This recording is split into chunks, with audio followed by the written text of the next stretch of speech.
Como siempre, ha aparecido una historia sobre el escritorio de mi sala y entraremos entonces a las estancias de lo inusual. Tu opción es acompañarme por el borde de lo desconocido para contemplar paisajes insondables y fascinantes. Neoculto. Un día especial. Por Marlon Lares. Temprana tarde de martes. El poeta se desesperezaba luego de una breve siesta de sobremesa. La noche anterior había dejado en el escritorio unos prometedores apuntes, y ese emocionado recuerdo comenzaba su dura labor de transformarse en inspiración. La última línea, inconclusa, se balanceaba entre darle una mediocre satisfacción y una desagradable sensación de estar perdiendo la imagen certera.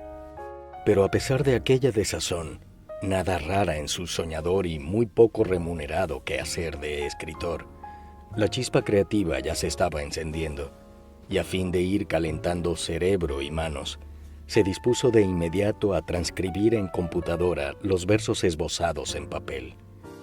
Se sentó ante la máquina, la prendió y a los pocos segundos tipeaba animado las primeras líneas. Aquel ejercicio, mecánico, secretarial, lo relajaba y lo dejaba en el talante justo para emprender el aventurado y usualmente tortuoso trecho de la plasmación de ideas.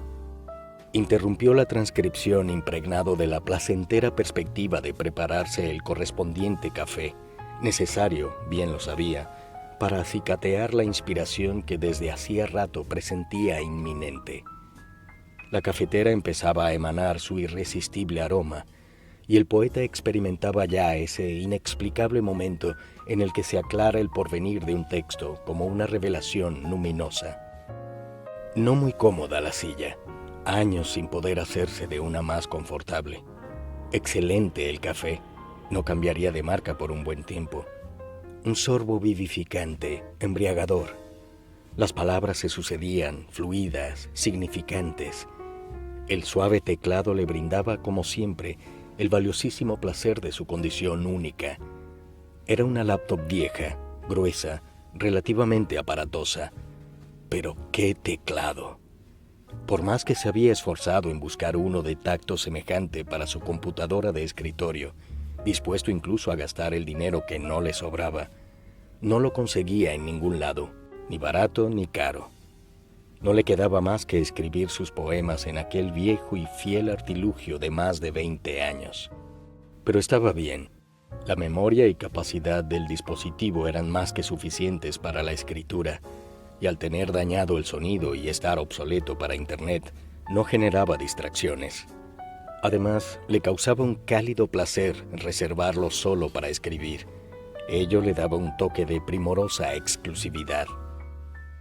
El poeta sufría y gozaba. Su sufrimiento era normal, lo sabía. Cada idea era una esplendorosa golondrina cuyos revoloteos destellaban en su cabeza, dejándolo mareado la mayoría de las veces, al procurarlos ansioso con torpes manotazos de encandilado. Los matices de cada palabra traslucían usualmente senderos emotivos divergentes, a pesar de sus afinidades aparentes, como gemelos idénticos que se saben de sentimientos opuestos, pero que siempre juegan a intercambiarse. La creación poética siempre era un parto, con diferentes gestaciones en cada artista, le constaba, pero un parto siempre, la verdadera creación al menos. Y gozaba, cómo no. De hecho, para ese gozo es que vivía. No había otra cosa filosófica, religiosa, sexual, lúdica, diferente a la poesía, que pudiera brindarle vistazos de la verdadera gloria universal. Incluso lo sabía bien. Cualquier sensación agradable, cualquier placer que pretendiera orientarse hacia lo sublime, era artístico primero y poético en su cumbre. Iba bien la continuidad de la idea. Estaba encontrando la secuencia apropiada. Más aún, había dado con un posible final, algo elusivo todavía, pero satisfactorio en su coherencia. Le había sobrevenido en un repente, como era también normal que su intelecto lo permitiera, como un asalto bienvenido, devotamente esperado. Una estruendosa moto pasó por la calle que daba justo a su ventanal, unos cuantos pisos abajo. Le siguieron varios carros de semejante carburación. Era normal. A los minutos, unos bulliciosos muchachos pasaron a pie, expectorando unos absurdos gritos cuya idiotez solo se justificaba por la mocedad de sus emociones y una muy segura falta de educación, sin duda. Poco después, como convocado por un demonio de la burla, el abusador vecino comenzó su diaria generación de ruido. No el breve tropezón de un taburete, no el casual corrimiento de una ventana, sino un pesado arrimar de muebles que era una especie de maldita rutina y cuya justificación era difícil de encontrar en alguien que no fuera retrasado mental. Estas cosas las superó el poeta. Había desarrollado una tolerancia admirable ante tal despliegue de inurbanidad y desconsideración. A pesar de las malas vibraciones que aquellas irrupciones sonoras le causaron, como siempre, los versos seguían fluyendo, y bien al servicio de aquel final felizmente entrevisto. Sin embargo, se tomó una pausa. Era quizá el momento de recargar el café, y como determinaba el método, estirar un poco las piernas. Se asomó a la ventana mientras recalentaba el remanente de la cafetera, y no pudo evitar la turbia reflexión que a menudo ocupaba su pensamiento. Cuánto resentía la falta de refinamiento a su alrededor. Cómo extrañaba tiempos pasados en los que del paisaje social emanaban más agraciadas formas y maneras, menos burdas y desaforadas. Su pertenencia al contexto le era cada vez más ajena. Lloraba la ausencia de poesía, lamentaba tanta profusión de procacidad. No era ingenuo, no esperaba un artista en la carnicería, un poeta recitando en las canchas deportivas del vecindario, ni musas danzando en la parada del autobús. Solo que todo era tan contrario a sus sentimientos, a su sensibilidad. Mientras estas digresiones eran confirmadas sin sorpresa por el panorama doméstico que le ofrecía la ventana de su sala, donde escribía normalmente, un chispazo, una cristalina idea, le hizo sentarse presuroso ante la laptop para intentar acoplarla a los versos sin demora. Era buena la idea, brillante, pero tendría que articularla pronto, antes de que pudiera disipársele.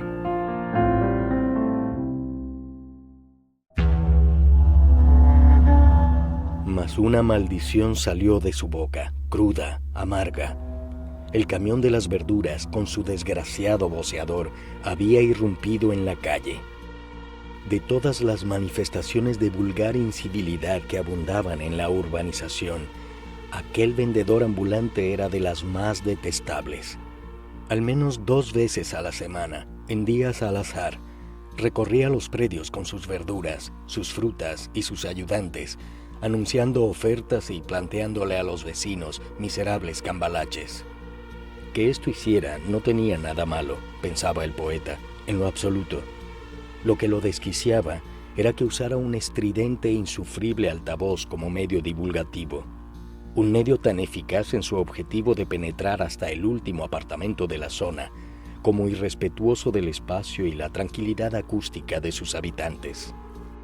Eran indescriptibles los oscuros deseos, rayanos en el crimen, que estimulaba aquel verdulero en el poeta, prácticamente inconcebibles, siendo éste, ante todo, un humanista tolerante y comprensivo en buen grado. Las monótonas, chillonas y burdas peroraciones que profería por aquel megáfono, objetable aberración de publicidad autárquica, no solo le molestaban por el principal hecho de invadir la paz del hogar, sino que casi siempre rompían además su inspirada y tan preciada concentración. Lo primero lo descomponía, pero lo segundo le despertaba instintos asesinos. Y más de una vez se preguntó, ¿por qué no bajar y reclamarle cortésmente, apelando a su conciencia y sentido comunitario? ¿Por qué no reunir a varios vecinos igualmente molestos y corregir su condenado abuso? ¿por qué no recurrir a las correspondientes autoridades civiles para que le conminen a extinguir su comportamiento? ¿O por qué no, muy en su propio estilo, simplemente espetarle a lo macho, con gruesa voz, 4 amenazantes gritos desde la ventana para que se calle la maldita boca? Pues el poeta sabía perfectamente que no habría nada más contraproducente para el porvenir de su tranquilidad que hacer cualquiera de esas lógicas cosas. Todas y cada una de esas acciones, conociendo bien las características y circunstancias locales, no solo serían en vano, manteniéndose a la larga la misma situación, sino que muy probablemente generarían algún tipo de retaliación por parte del verdulero y sus acompañantes, y quién sabe si con alguno que otro vecino o autoridad a su favor. Miedo, entonces, no más que un miedo latente, era el único resultado de pensar en aquel periódico visitante. Miedo por tener que ver condicionada regularmente su escritura gracias a un inconsciente patán que creía suya la calle para vociferar a los 4 vientos lo que le diera la gana cuando le diera la gana. Y miedo de no poder controlarse en algún inesperado momento de indignado arrebato. Siempre existía la posibilidad de mudarse a otro sitio, pero la economía del poeta era precisamente eso, economía de poeta, y por los momentos las opciones de otra vivienda al alcance de su bolsillo serían incuestionablemente peores en todos los aspectos.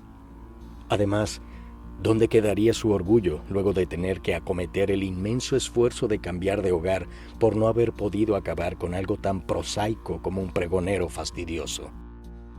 También podía sentarse de vez en cuando a escribir en algún café, como en efecto hacía, pero no resultaba una solución completamente cómoda o práctica.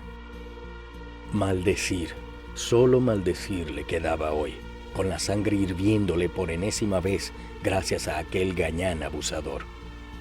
La idea se le fue, o al menos buena parte de su pertinencia, y ahora, luego de que el verdulero comenzara con sus escandalosos llamados a comprar bananas, piñas, papas y cebollas, la inspiración se había esfumado.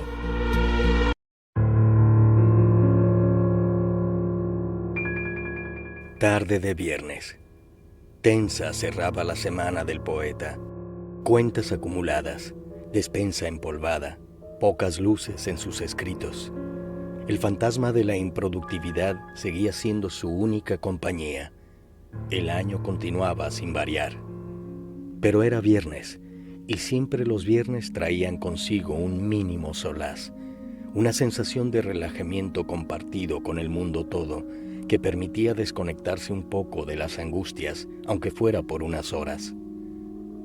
La tensión, pues, cedía un poco conforme pasaba la tarde. La semana no era cualquiera, porque aquel día no era cualquiera, y bajo todos los malestares pugnaba una necesidad, la necesidad de honrar aquella fecha.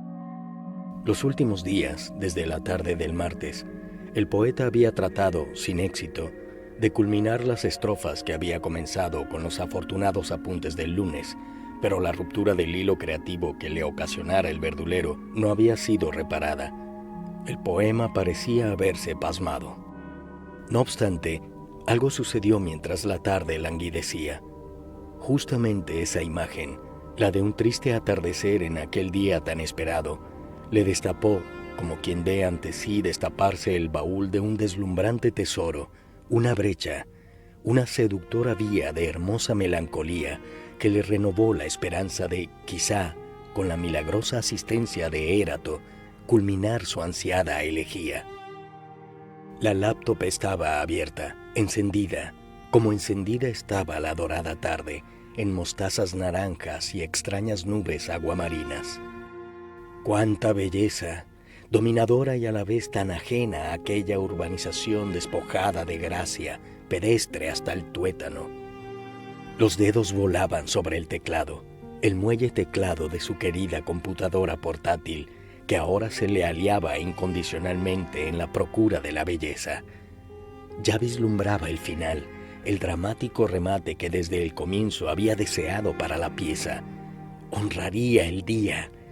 A cada segundo parecía más posible.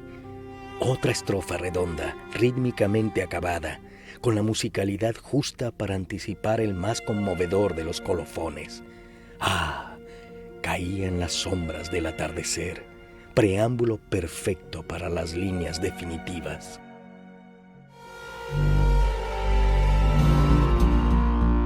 Y no podía ser. Al poeta se le paralizaron las manos, se le contrajo el estómago y se le acalambró la espalda. El grandísimo malnacido del verdulero se dejó oír allá abajo, desgarrando la tranquilidad de la incipiente noche con su zafio escándalo. Como un inevitable reflejo, el poeta vio el reloj en la pantalla. 7 en punto. Aquel infeliz tenía el atrevimiento de ofender la paz de la urbanización e interrumpir el trabajo del poeta un viernes a las 7 de la noche, pregonando sus palurdas ofertas y miserables cambalaches. El calambre de la espalda se le transformó en un corrientazo cerebral al poeta cuando, como una epifanía, imaginó a las miles de personas que a lo largo de la jornada y en ese instante estarían celebrando elegante, discreta y sosegadamente aquella solemne fecha, el Día Mundial de la Poesía, en otras partes del globo, compartiendo sus últimas obras y lecturas entre canapés, bolovanes, quesos y finos vinos. No pudo contenerse más. Las palabras del patán, descaradas, grotescas, chillonas, irrespetuosas de toda decencia, colocándolo sin duda en las antípodas de la belleza y el garbo, se convirtieron en combustible perfecto para la ira del poeta, que, cegado completamente, se sintió impelido a acabar con aquella blasfemia. No tomó arma alguna en sus manos, pues con estas mismas despedazaría al verdulero, y bajando a zancadas por las escaleras, ya que tomar el ascensor habría sido un despropósito ante la formidable energía que lo arrebataba, atravesó el portal de su edificio encarando ipso facto la calle. No tenía otra idea en la cabeza que no fuera borrar de la existencia a semejante ser, a semejante contradicción de todo lo elevado y trascendente, y al abalanzarse como una tromba hacia el camión, donde el vasto personaje repetía sin parar sus repulsivas retahílas, el poeta vio asombrado cómo de diferentes partes de la urbanización se aproximaban también con el mismo objetivo, todos a la vez, igual de raudos y eufóricos, decenas y decenas de poetas desconocidos hasta entonces para él.